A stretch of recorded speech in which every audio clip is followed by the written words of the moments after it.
Bonjour, nous sommes le mardi 27 août 2024 et le sujet sera la montée des eaux dans certaines régions du monde plus qu'ailleurs, et en particulier dans le Pacifique.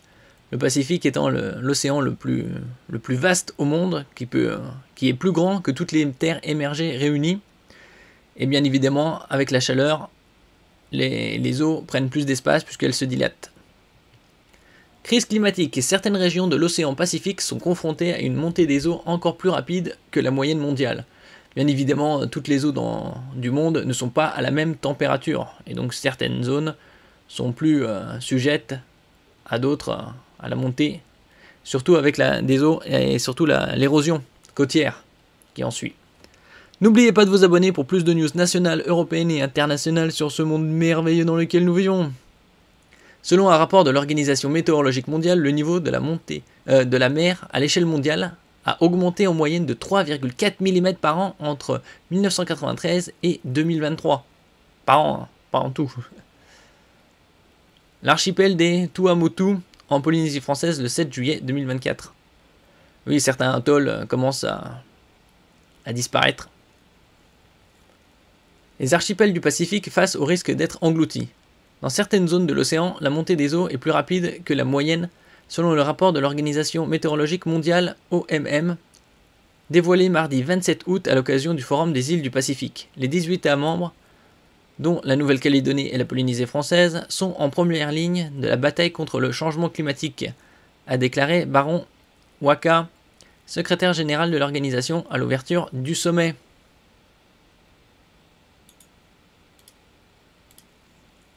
State of the Climate in the Southwest Pacific 2023. Donc ça c'est un 2023. Et donc oui, certaines îles voient leur paysage changer. En 30 ans, entre 1993 et 2023, le niveau de la mer à l'échelle mondiale a augmenté en moyenne de 3,4 mm chaque année. Mais dans le Pacifique, la montée des eaux est plus forte que la moyenne sur plusieurs zones, dont celle autour de l'Asie du Sud-Est, 4,52 mm, et celle dans le sud de l'Océanie, 4,13 mm. Le Pacifique en surchauffe.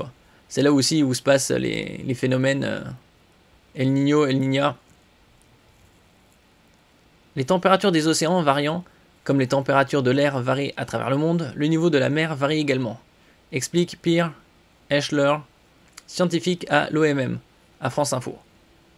Outre la fonte des glaciers et des calottes glaciaires, les calottes glaciaires, par exemple au Groenland, faisaient plus de 4,5 km et là elles ont diminué de plusieurs dizaines, centaines de mètres par endroit. L'élévation du niveau de la mer est aussi provoquée par le réchauffement des océans. Ce phénomène entraîne la dilatation de l'eau, ce qui augmente le volume de l'océan. Bien évidemment, c'est de la physique. Or, au cours de la période 1981-2023, la quasi-totalité du sud-ouest du Pacifique a montré une tendance au réchauffement de la surface de l'océan, atteignant plus 0,4 degrés Celsius par décennie. Par endroit, détaille le rapport. C'est 3 fois plus que la moyenne mondiale. Bien évidemment, après, la moyenne mondiale, il y a des endroits où c'est plus frais que d'autres, mais en général, la plupart des régions du monde voient leur niveau de température augmenter, estimé à plus 0,15 degrés Celsius par décennie. Là, c'est quasi 3 fois plus. Une dynamique encore accentuée en 2023 sous l'effet combiné d'El Niño et du réchauffement climatique. Les gaz à effet de serre générés en grande partie par la combustion de carburants fossiles font que notre planète est en surchauffe et la mer en subit les conséquences. Et donc il faudrait évidemment une réduction de l'activité industrielle. Le niveau moyen des mers à l'échelle mondiale s'élève à un rythme sans précédent. L'océan déborde, généralise Antonio Guterres, selon le rapport de l'OMM. Le niveau de la mer s'est élevé d'environ 11 cm depuis 1993 et la montée des eaux a été plus rapide ces dernières années. Si l'on fait la moyenne sur plusieurs décennies, on peut voir l'accélération avec 2,1 mm par an sur 1993-2022 contre 4,8 mm par an sur 2014-2023, précise Pierre Eschler. Bon, après, ça va pas non plus augmenter comme suite à la fonte de la dernière période glaciaire. où les océans avaient augmenté de plus de 150 mètres. Par exemple, le Canada était recouvert de 4-5 km de glace, et le nord de l'Europe également. Une région particulièrement menacée. Ce phénomène menace des millions, même des dizaines et des dizaines de millions de personnes et des archipels entiers dans la région du Pacifique. Les activités humaines via la montée des eaux sont en train de transformer un ami de toujours en une menace croissante. Un ami de toujours, ça dépend. Hein. Il y a aussi pas mal d'événements comme les typhons. Estime Céleste Souleau, secrétaire général de l'OMM. Nous constatons déjà une augmentation des inondations côtières, le recul du littoral, la contamination par l'eau salée des réserves d'eau douce et le déplacement des communautés.